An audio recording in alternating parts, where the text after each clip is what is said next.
Hello दोस्तों, आज मैं आपको मनाली के अलावा एक और धार्मिक और सांस्कृतिक स्थल की यात्रा पे ले जा रहा हूँ, जो कि है मणिकर्ण। मणिकर्ण पार्वती घाटी में स्थित अपनी प्राकृतिक सुंदरता और धार्मिक महत्व के लिए प्रसिद्ध है।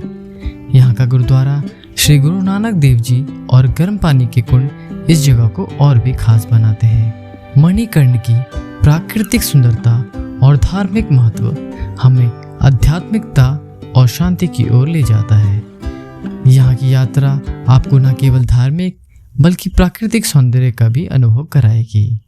तो दोस्तों, मणिकर्ण की मेरी यात्रा और अपडेट्स के लिए बने रहे और चैनल को सब्सक्राइब करना बिल्कुल ना भूलें। तो चलिए मणिकर्ण की यात्रा में आप सबको आगे लेके चलते हैं। एक और इम्पॉर्टेंट इन्फॉर्मेशन आप लोग को देना था कि अगर आप लोग मणिकर्ण की तरफ जाते हो तो वहाँ पे पैराग्लाइडिंग, रिवर राफ्टिंग वगैरह भी जो है वो होती है। ठीक है, तो उसके लिए आपको वहाँ पे अगर आप रिवर राफ्टिंग करते हैं, अगर आप प्लान करके आते हैं, तो इस तरीके के एक्स्ट्रा पेयर ऑफ कपड़े आपको लगेंगे।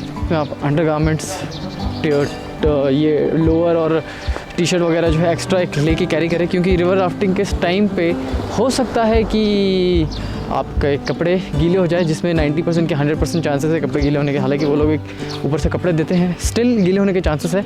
आई वुड सजेस्ट कि आप एक्स्ट्रा पेयर ऑफ क्लोथ्स लेके चले। अभी बताइए, गुड मॉर्निंग, बताइए विजय सर, कहाँ जा रहे हैं आज, क्या क्या प्लान? कुल्लू होते हुए मणिकर्ण जाएंगे, वहाँ पे गुरुद्वारा है, रास्ते में ऑन द वे राफ्टिंग वगैरह आता है, सोल इंडस्ट्री वगैरह वो देखेंगे। तो हमारी सवारी अभी निकल चली है सीधा मणिकर्ण की तरफ, और ये सारे हमारे ग्रुप है, ये ग्रुप है हमारे, सब एक साथ हम जा रहे हैं। अगर आप रोमांच के शौकीन हैं तो आज के दिन ही आप पैराग्लाइडिंग और रिवर राफ्टिंग दोनों कर सकते हैं।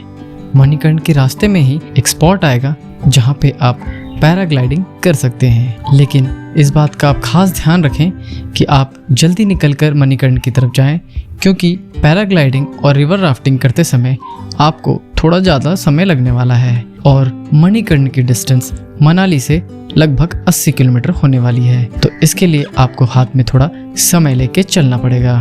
तो अभी आप देख सकते हैं कि किस तरीके से यहाँ पे लोग पैराग्लाइडिंग कर रहे हैं। कुछ साल पहले एक मीम बड़ा फेमस हुआ था, तो 200 ज़्यादा ले ले लेकिन लैंड करा दे। ये जो मीम था, इसी जगह पे पैराग्लाइडिंग की गई थी। यहाँ पे रिवर राफ्टिंग भी की जाती है, बट इस समय नदी में उस लेवल का पानी नहीं है, इसीलिए रिवर राफ्टिंग करना थोड़ा खतरनाक हो सकता है, क्योंकि यहाँ पे रॉक्स काफ़ी उभर के बाहर आए हुए हैं। तो अपने ग्रुप में एक गाड़ी जो है वो ब्रेक डाउन हो गई है, तो जिसकी वजह से अभी हम लोगों को सभी को कहीं पे रुकना पड़ा है। एक गाड़ी हमारे पीछे यहाँ खड़ी है, एक गाड़ी काफ़ी लेके यहाँ खड़ी है। अभी कितनी गाड़ियाँ कब तक पहुँचेंगे, कितना टाइम लगेगा पता नहीं।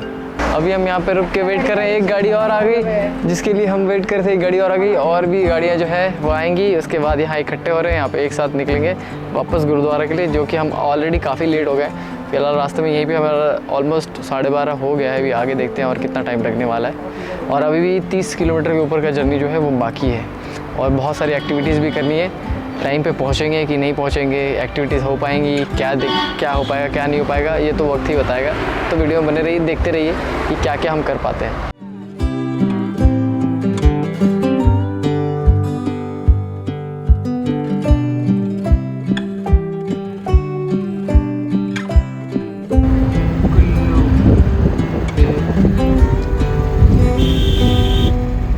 यहाँ पे क्या फेमस है कुल्लू में? दशहरा फेमस है। ऐसे जनरली लोग अगर यहाँ पे आए तो क्या देखने को मिला है जनरली यहाँ पे? टेम्पल, ये कुल्लू का गेट। तो अब हम पहुँच गए हैं रिवर राफ्टिंग पॉइंट पे, बट यहाँ पे अभी करने का कोई मतलब नहीं है। जैसा कि बताया गया है कि यहाँ पे पानी जो है काफ़ी लो है और एक्सीडेंट होने के चांसेस काफ़ी रहते हैं। गिरोगे तो सर पे सीधा चोट लगे और काफ़ी पत्थर ज़्यादा है। हाँ, तो उस वजह से थोड़ा रिस्की हो जाता है। और पत्थर, पानी कम है, पत्थर ज़्यादा है, क्योंकि लग जाता है ना वहाँ पे। पानी कम होने की वजह से पत्थर डीप नहीं हो पाता ना, तो इसीलिए रिवर राफ्टिंग अभी हमें सजेस्ट किया गया नहीं करने के लिए टूर कोऑर्डिनेटर उनके द्वारा। तो अगर किसी को करना हो तो कर सकते हो अपने रिस्क पे। नहीं कितने चार्जेस है भैया रिवर राफ्टिंग के? एक पर पर्सन का क्या चार्जेस है? शॉर्ट राइड रहता 4 किलोमीटर, अच्छा, उसका रहता 1000 रुपये पर। और लॉन्ग राइड का रहता है 1500। ड्रेस वगैरह आप लोग ही देते हो? ड्रेस का सर एक्स्ट्रा रहता है, उसका रहता है 100 रुपीज़ पर राइड। कितने देर का होता है ये? 1-1.5 घंटा लग जाता है? लॉन्ग राइड करते हैं 9 किलोमीटर, हाँ। इसका रहता है 40 से 45 मिनट। ओके, मतलब करते हैं उसका रहता है 15 से 20 मिनट। जब आप मनाली से मणिकर्ण की तरफ जाएंगे तो रास्ते में आपको इस तरीके से कुछ घाटियों वाले रास्ते देखने को मिलेंगे, जिन्हें देख के आप थोड़ा एक्साइटेड भी फील करेंगे और थोड़ा सा डर भी आपको लगने वाला है, क्योंकि ये रास्ते जो है काफ़ी ऊबड़ खाबड़ और काफ़ी संकरे रास्ते हैं। और जब आपकी गाड़ियाँ इन घाटियों से होकर गुजरेंगी तो आपके अंदर एक बिजली सी कौंधेगी, जिसमें आपको थोड़ी सी उत्सुकता और थोड़ा सा भय भी महसूस होगा। लेकिन प्राकृतिक सुंदरता को जब आप देखेंगे तो आपका भय कहीं ना कहीं दूर हो जाएगा। तो आइए इस प्राकृतिक सुंदरता का थोड़ा सा अनुभव करें।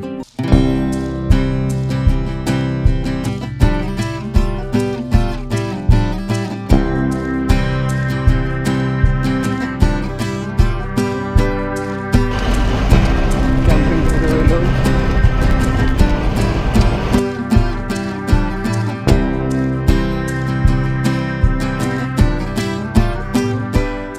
तो दोस्तों, ये है मणिकर्ण गुरुद्वारा। इस गुरुद्वारे के अंदर लंगर की व्यवस्था और संगत का प्यार और सम्मान देखकर मन को शांति मिलती है। यहाँ आपको गर्म पानी के कुंड में स्नान करने से शरीर और मन दोनों को आराम मिलता है। तो आइए पहले एक बार हम इस गुरुद्वारे के दर्शन करते हैं और फिर इस मणिकर्ण गुरुद्वारे के यहाँ होने के कारण को जानते हैं। साथ ही जब आप देखेंगे तो इसके ठीक बगल में ही आपको एक मंदिर भी दिखेगा। तो आइए हम इस मंदिर और इस गुरुद्वारे दोनों की कहानी को जानते हैं।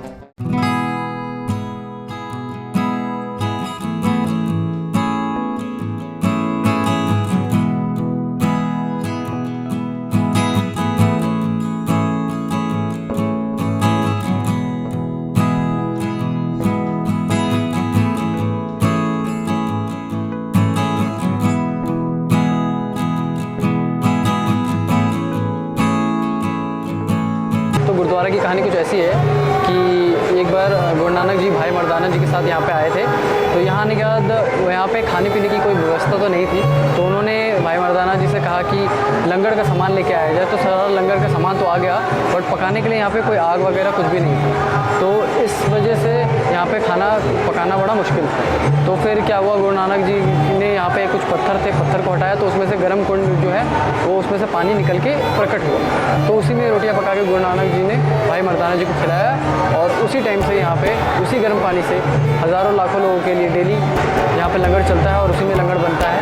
और सभी धर्मों के लोग, जैसे हिंदू और सिख धर्मों के लोग यहाँ पे आते हैं और यहाँ पे लंगर खाते हैं। तो बस इसी तरीके से तब से लेके आज तक ये चल रहा है। और ये मणिकर्ण गुरुद्वारा जो है वो इसी लिए फेमस है। इसी जब आप देखेंगे तो इसके ठीक बगल में ही आपको एक मंदिर भी दिखेगा।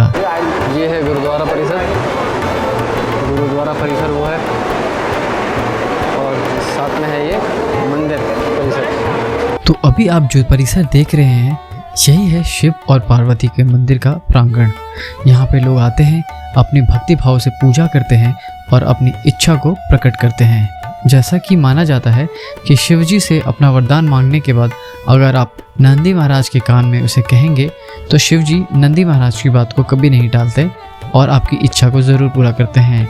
तो उसी तरीके से आप देख सकते हैं कि यहाँ पे लोग अपनी इच्छाओं को नंदी महाराज के कानों में बता रहे हैं। आप यहाँ पे शिव जी और पार्वती माँ के भव्य दर्शन भी कर सकते हैं।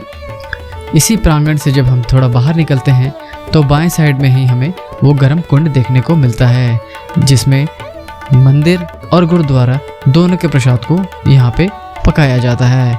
और आधा पकाने के बाद इसे रसोई में ले जाके पूरी तरीके से पका के इसका भोग लगा के भक्तों में प्रसाद को बांटा जाता है।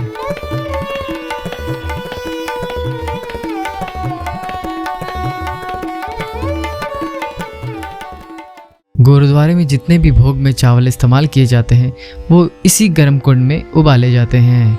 और आपको एक बात और बता दूं कि इस मंदिर का भी जो प्रसाद तैयार होता है वो भी इसी गर्म कुंड में उबाला जाता है। यहाँ पे एक और मान्यता है कि अगर आप चावल को यहाँ उबाल के खाते हैं और आप कुछ मनोकामना मानते हैं तो आपकी मनोकामना यहाँ पे पूर्ण होती है। और यहीं पे आपको चावल के जो छोटे छोटे गट्ठी बना के ये बेच रहे हैं, यहीं पे भी आपको उपलब्ध करा दिए जाते हैं मात्र 10 रुपये में। बहुत टाइम पहले जो है शिव और पार्वती जो है यहाँ पर आए होंगे भ्रमण करने, तो उन्हें ये जगह बहुत पसंद आई। वो इतनी पसंद आई जगह कि वो उन्होंने सोचा कि हम यहीं रहेंगे, तो वो उन्होंने 11,000 वर्षों तक यहाँ पर अपना वास किया। और यहाँ पर जो है माँ पार्वती एक बार जल क्रीड़ा कर रही थी, तो उनकी मणि खो गई। अब वो मणि खो गई तो वो उसको ढूंढने के लिए पाताल लोक चली गई, और पाताल लोक जो गई तो वो नहीं मिल रही थी, तो शंकर भगवान ने अपने गणों को भेजा ढूंढने के लिए, नहीं मिली वो। तो उसके बाद शंकर भगवान को आया क्रोध, उन्होंने अपनी तीसरी नेत्र खोला उन्होंने और सबको भस्म कर दिया। तो उतने में फिर माँ नैना भगवती प्रकट हुई और उन्होंने जो है उनसे पूछा, तो शंकर जी ने बोला ऐसे ऐसे हुआ है तो कोई। तो फिर उन्होंने जाके पाताल लोक में, माँ नैना भगवती ने जाके पाताल लोक में जो नाग देवता हैं उनको बोला, तो उन्होंने जो है इतने ज़ोर से फुंकारा कि बहुत सारी मणियाँ प्रकट हुई, जितनी अंदर थी सारी निकल गई। माँ पार्वती ने अपनी मणि ले ली और बाकी सारे पत्थर में टर्न हो गए। और जो है जो नाग देवता ने जो फुंकारा, उसकी वजह से यहाँ पे जो हॉट स्प्रिंग है वो बन गया। उसकी जो तेज जो भी गर्माहट थी, हाँ, इसलिए ये इस जगह का नाम भी मणिकर्णिका है। That's right. तो अब आप लोग को पता चल गया होगा कि इस एरिया मणिकर्ण का नाम एक्चुअली में मणिकर्ण क्यों पड़ा।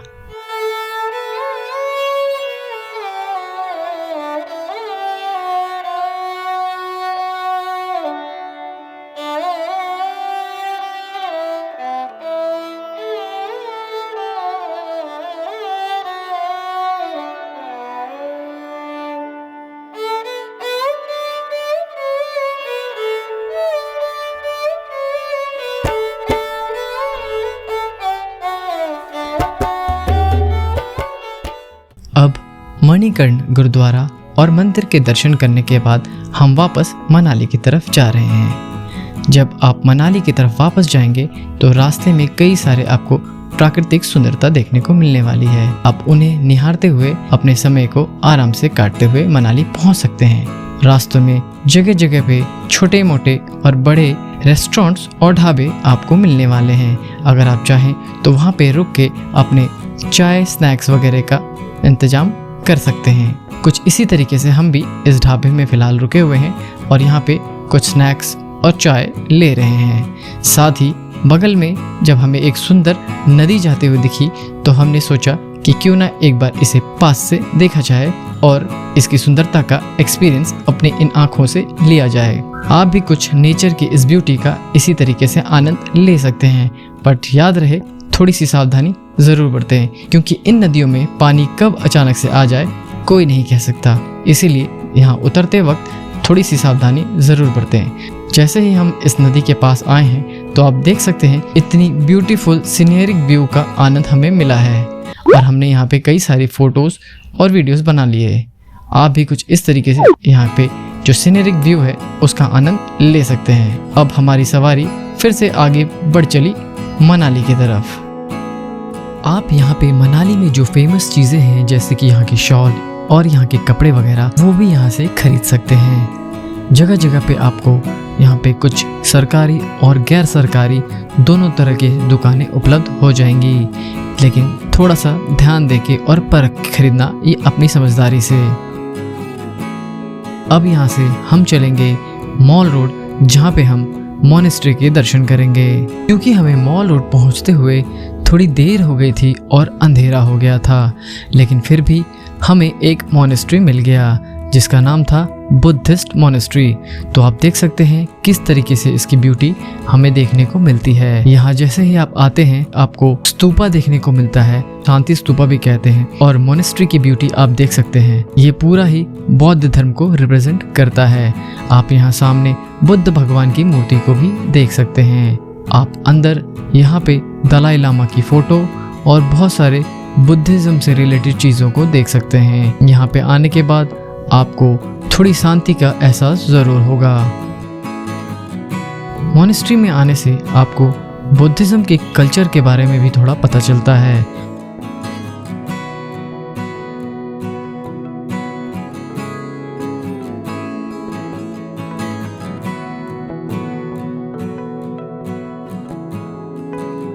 इसी तरीके से यहाँ पे कई मॉनेस्ट्री हैं जिनमें आप घूम सकते हैं और आपको ज़रूर घूमना भी चाहिए।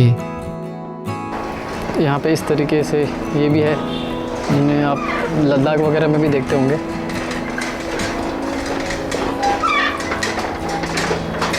और इसकी परिक्रमा करनी होती है, तो हम कर रहे हैं इसकी परिक्रमा।